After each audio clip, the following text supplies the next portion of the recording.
What's really going on, PEZ collecting fans? Josh, the PEZ guy here, on location in Cleveland, Ohio. Guess where I'm at? Do me a favor.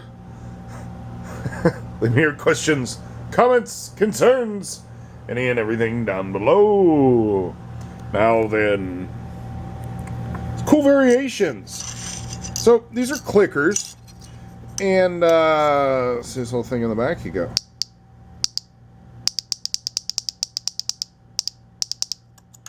And then this one sounds like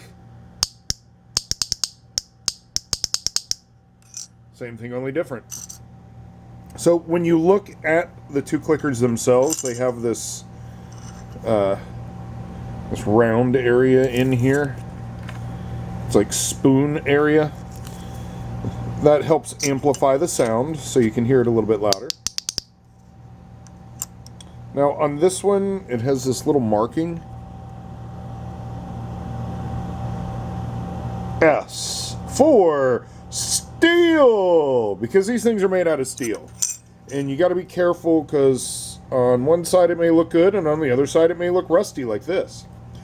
But if you look at the two different variations here, Western Germany, and it wasn't stored properly. You got to keep these things out of the humidity. Got to keep your PEZ away from UV lights too. Also on the front of this one, I'm not sure if you can see it there, but right here around the E, like actually juts out. See the, I'm not sure if it's damage. That may be damage.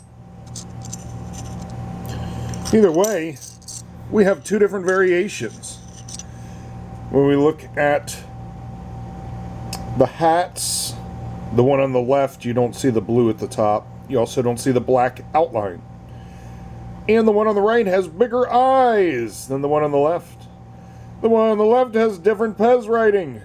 But the one on the right, this one here, Western Germany, pretty old. Very cool. So until next time, where could I be in Cleveland?